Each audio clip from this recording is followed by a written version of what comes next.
Hello everybody, it's Haj here.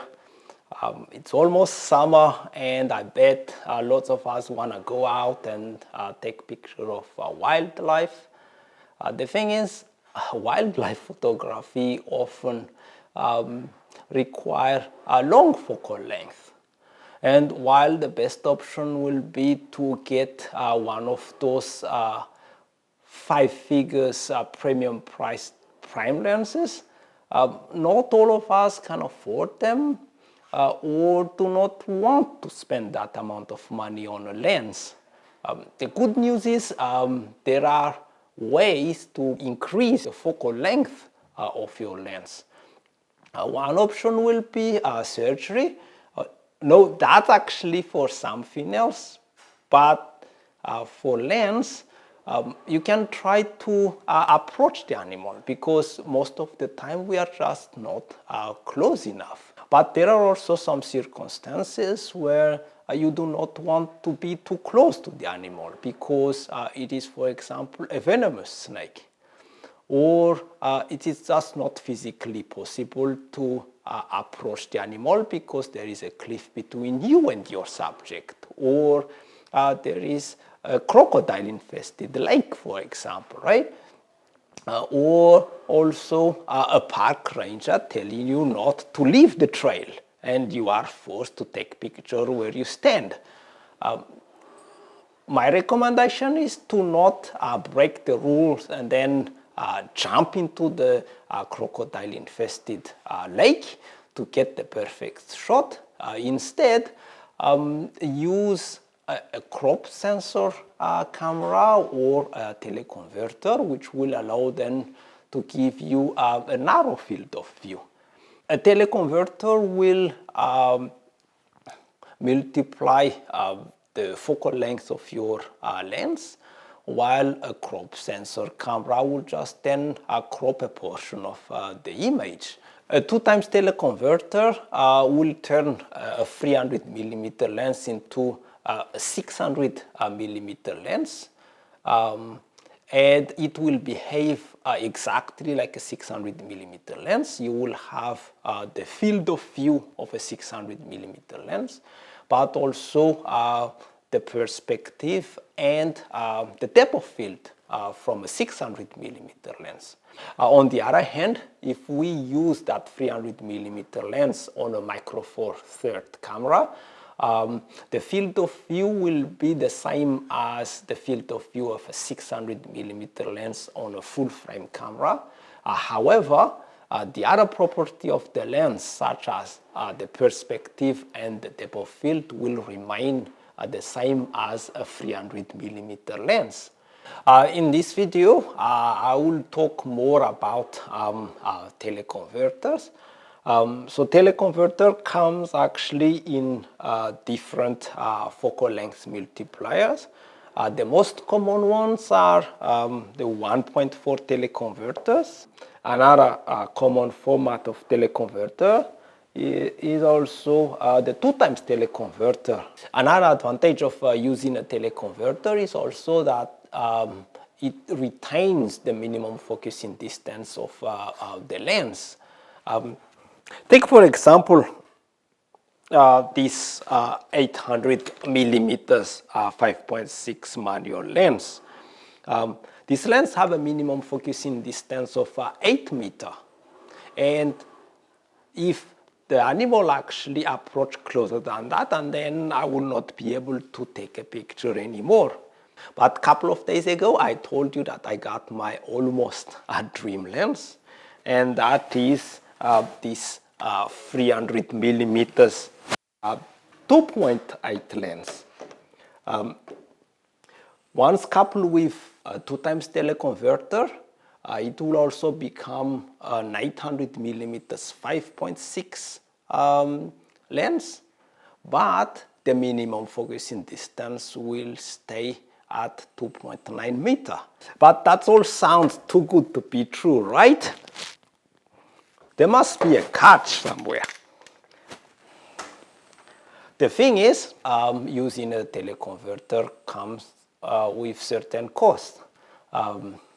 Because after all, you have to buy them first. But that's not really the concern, isn't it? What I mean to say is that not all teleconverter can actually be attached to any lens. And that's the reason why I have so many varieties of a teleconverter here in front of me. Also, not all lenses can be used with a teleconverter. Unless you use this kind of an universal teleconverter, I call it, made by Kenko, for example. Those two teleconverters made by Kenko actually could fit theoretically to any lens that you could attach to your camera body. In addition, you lose also some light once you attach a teleconverter to a lens. For example, the 1.4 teleconverter will make this 300 millimeters 2.8 into 420 millimeter lens, but at f4. And a 2 times teleconverter will make this 300 millimeter lens into a 600 millimeters 5.6. And for wildlife photography, that could be a problem because most of the time we tend to take picture of the animal once it is already a little bit dark or just before sunrise. In addition, most of the time we want to freeze those fast action, so we need the most light that we could have. But with the teleconverter, we still lose some of them, and then we will end up with a very high ISO, and then lose the details in the image. Another point worth mentioning is also the effect of teleconverter on autofocus. With a DSLR camera, a teleconverter will impact the autofocus of the camera proportionally to the power of the teleconverter. While you might not feel the effect of a 1.4 teleconverter on a good prime lens, once you use a 2 times teleconverter, just forget about following those little optical birdies, for example.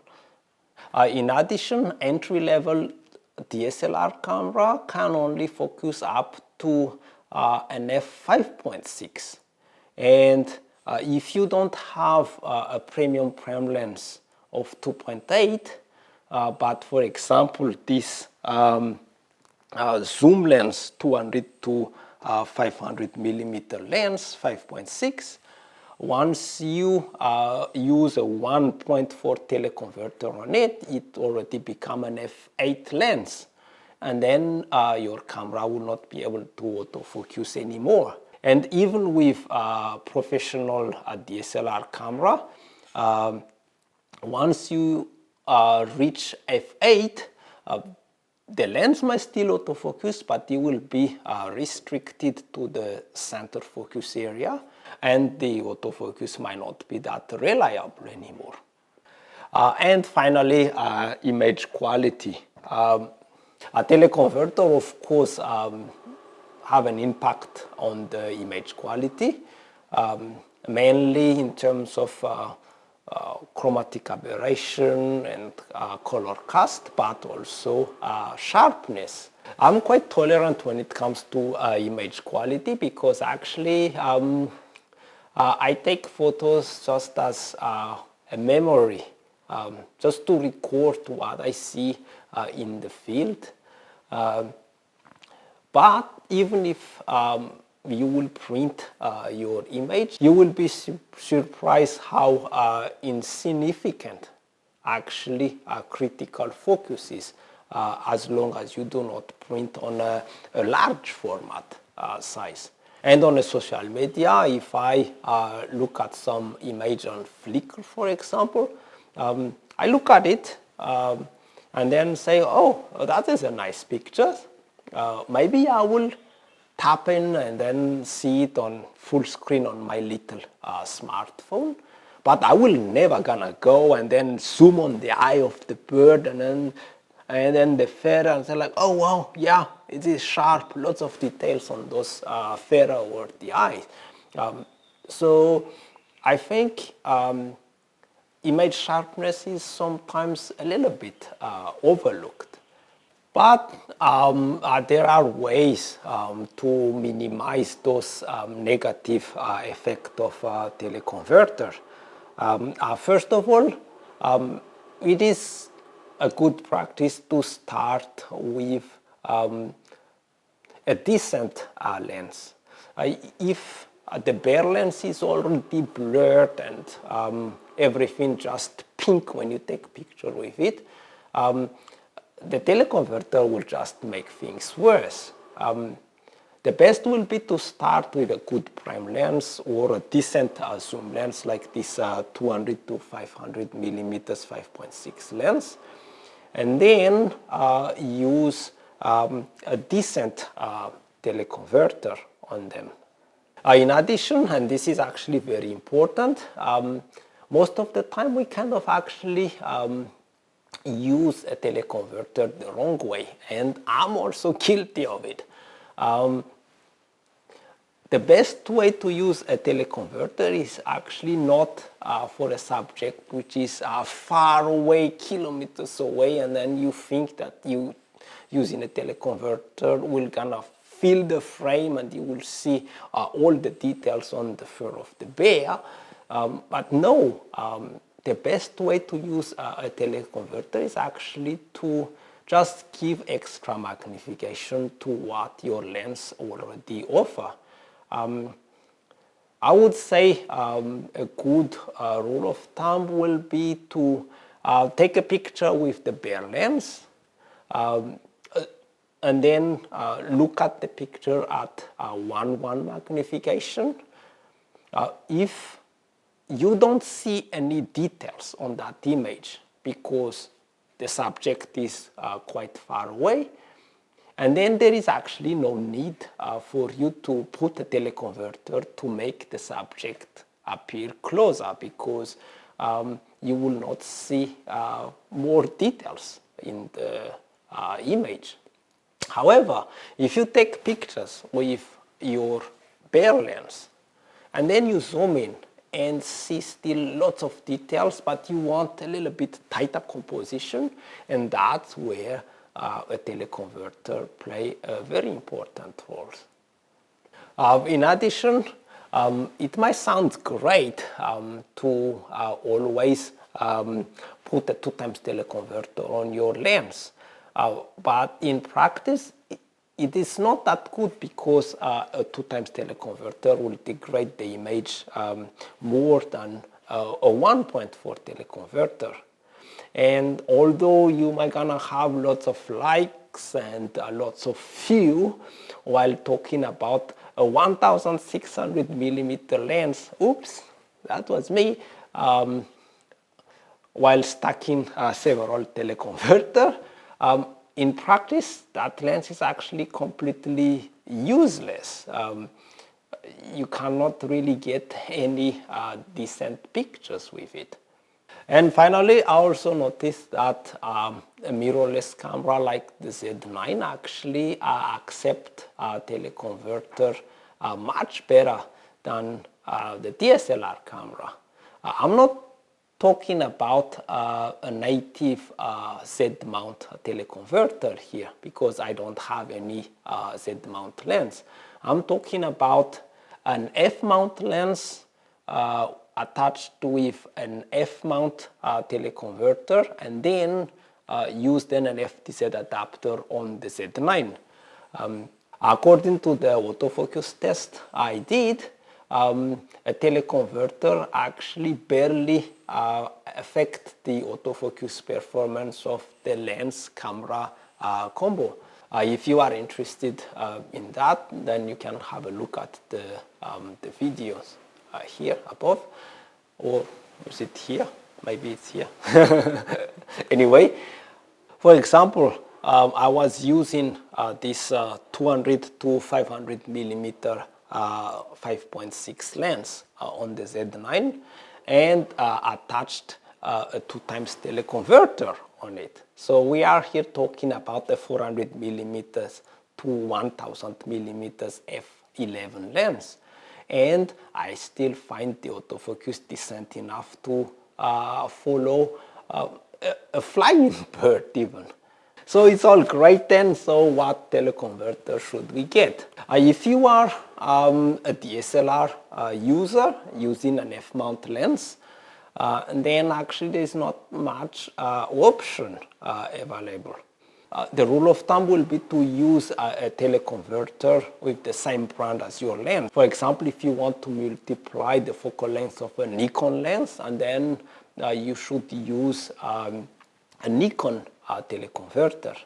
If you want to use a teleconverter on a Sigma lens, like what I did with the Sigma 180 2.8 macro lens, and then you should use the Sigma teleconverter. Failing to do so, I'm gonna break actually your lens and your camera. I tried, for example, to use a Nikon teleconverter on the Sigma lens, and it will not even gonna fit physically because there is this little tab preventing the Nikon teleconverter to be attached on a Sigma lens. But even once that little metal tab has been removed, you can see in this video here on how to do that.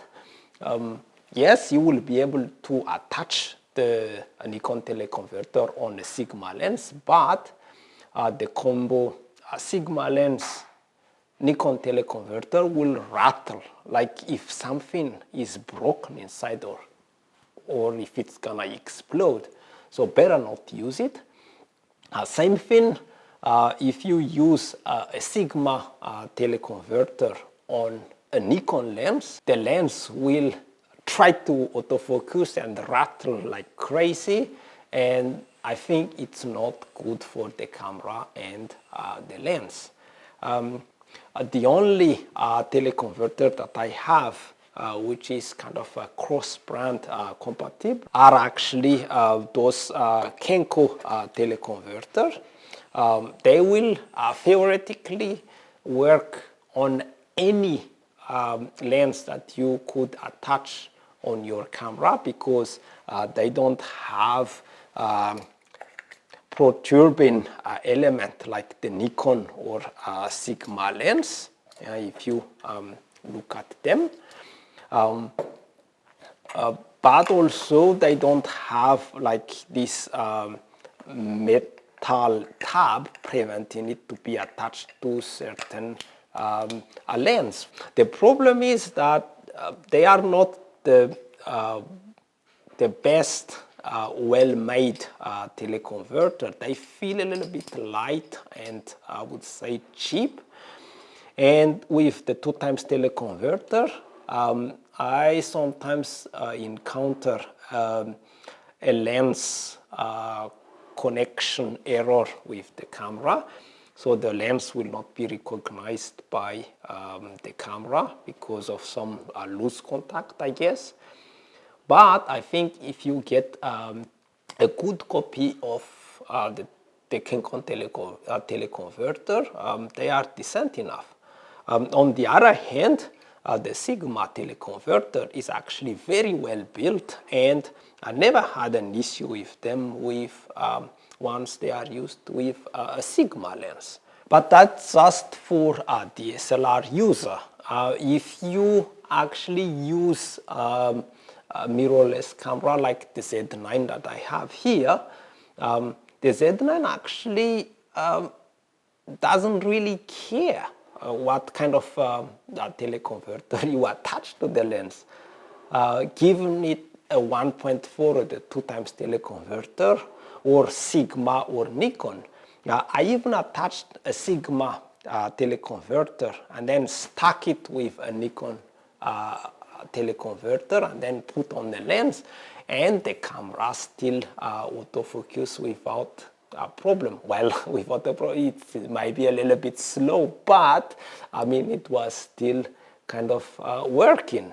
So if you are a mirrorless camera user, and if you already have a Sigma teleconverter lying around that you used with your DSLR camera, and then I would recommend that you try with the lens that you want to use, and see if it actually fit your need, because a Sigma teleconverter now works nicely with a Nikon lens as well.